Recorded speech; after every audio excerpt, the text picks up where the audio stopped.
Michael's 43rd birthday, February 17th, 1995.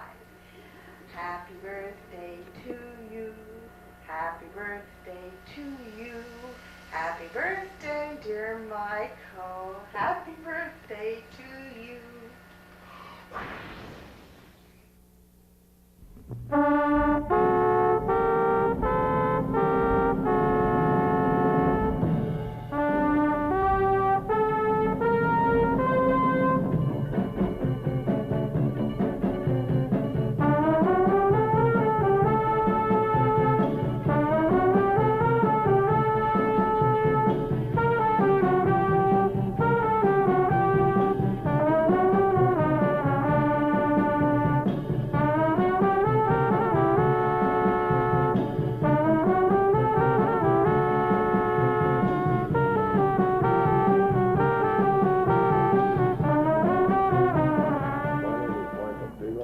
I'm a white male, 220 pounds, 5'7". My illness is paranoid schizophrenia with affective disorder.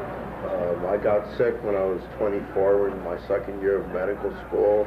I became very emotionally, how should I say, freaked out. And by 76, I was hearing voices. By 76, they had me on medication, and then started my many, many times in the hospital. I've been in a half dozen different hospitals, and I've had close to between 14 and 15 hospitalizations. Over the years, I have gotten better. At this point in time, I still hear voices. I can't sleep very well because I feel faint and weak and depressed. Not to be tangential, but you've heard of deadheads. I'm a wethead.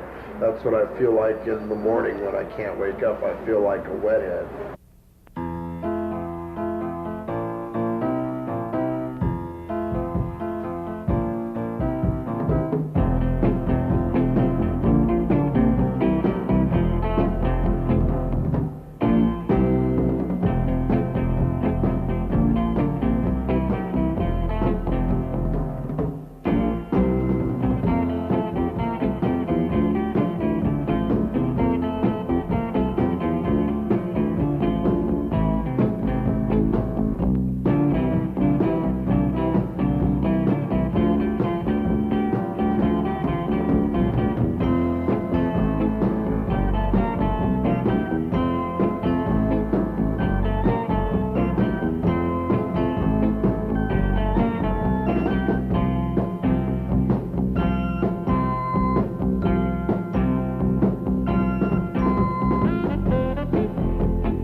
Okay, Michael, Yes. what does it mean to be schizophrenic?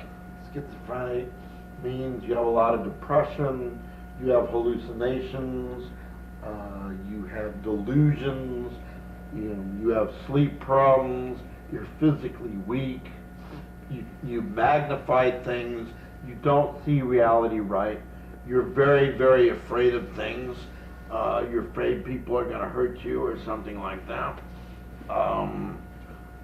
You hear voices due to an alter ego magnification, and you don't work as hard as you could, and you hear things going on inside your mind, and you can't get up in the morning, and you feel muscle pain and muscle stiffness, and you have to take medications, and you're always running to a doctor or a pharmacist to get medications. I've been in this system 20 years. I've taken medication for 20 years.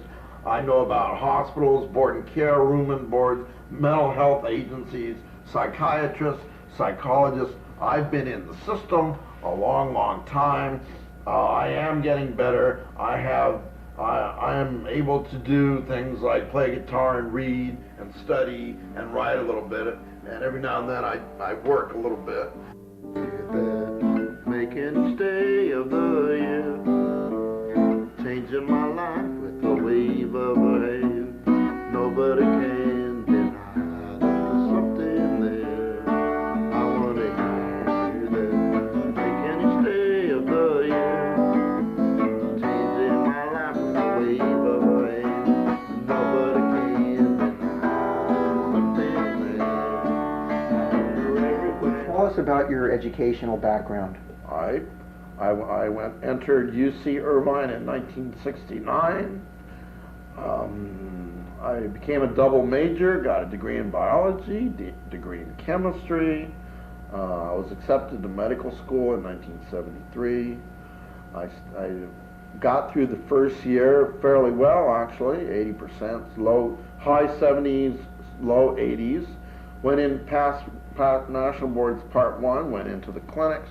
Stayed there 6 months, but I got very, very sick, very ill, because basically you can't take a person and expect them to get by on 3 hours of sleep a night, night after night, unless you're some sort of a very physically strong person.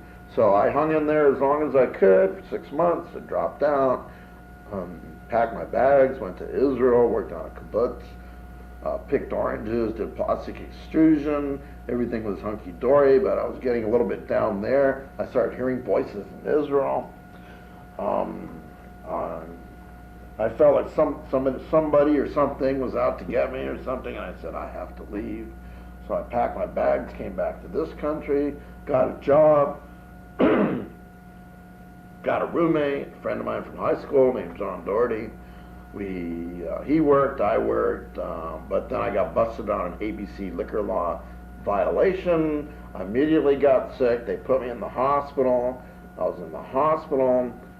They started me on medication, board and cares, room and boards, psychologists, psychiatrists, the whole bit, Social Security, hassling with Social Security, trying to get my life together, but I was so screwed up that I worked.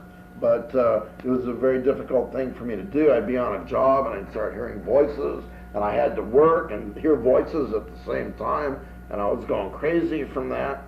Say, Loner Doom, come on, babe, let me sing you a tune. Loner Doom tune is a Loner Doom cow. Take off now for the silent moon. We sing a song, what was long? P.S. baby, it's Delta Dawn. Got the rock and roll blues, baby. Boogie woogie dummy, baby, yeah. When's the last time you went surfing? Me? Yeah. I haven't been surfing in about 20 years. But you used to surf on the UCI surf team Yeah, in college? yeah.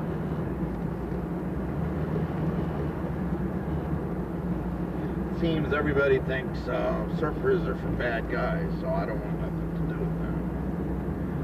So I don't surf anymore.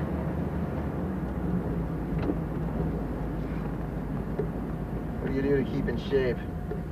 I ride a bicycle. And I don't drink Cokes. All I drink is water, iced tea, and milk, powdered milk. So I crave fluids because I'm polydipsic from the medication. But I will not drink a Coke. I won't drink Coke, 7-Up. I don't drink beer. I just cut out none of that stuff. I don't chase wild chicks. Well, there's your problem. Gotta chase chicks? Sure. I got two.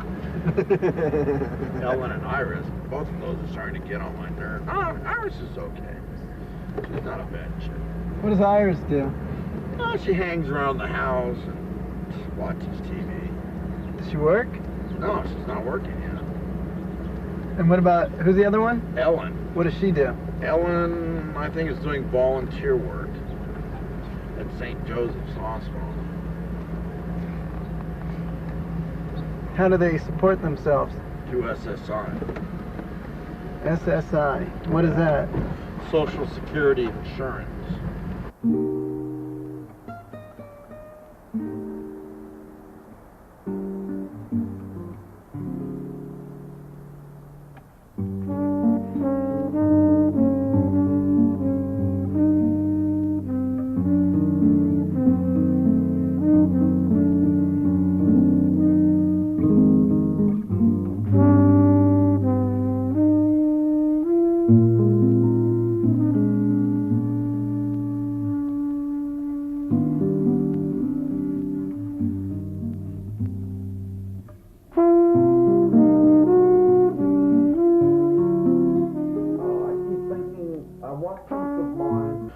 serenity.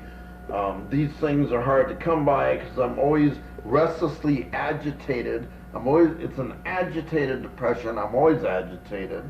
I can never calm down.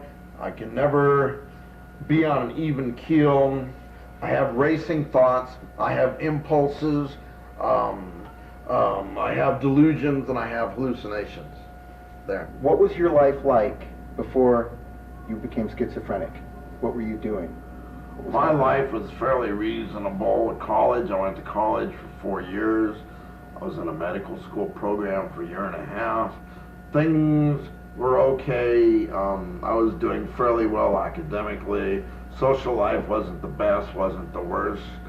But then I dropped out of school, traveled overseas, came back over to this country again, got very sick, very agitated, depression, a lot of anger, a lot of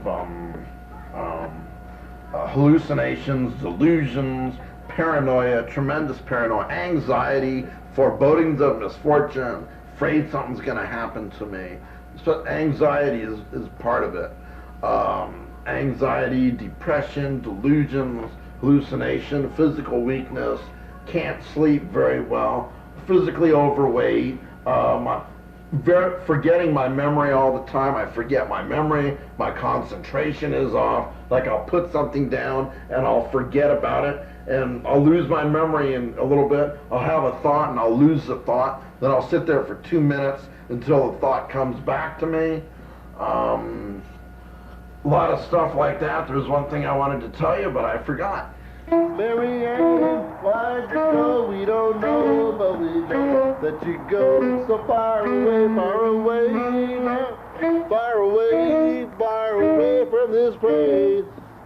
Why don't you join the human race? Mary Ann, Describe the voices that you hear. Are they the voice of a man, a woman? What do they tell you? What do they sound like? The voices were sometimes they're men, sometimes they're women. And we get into very vocal political discussions.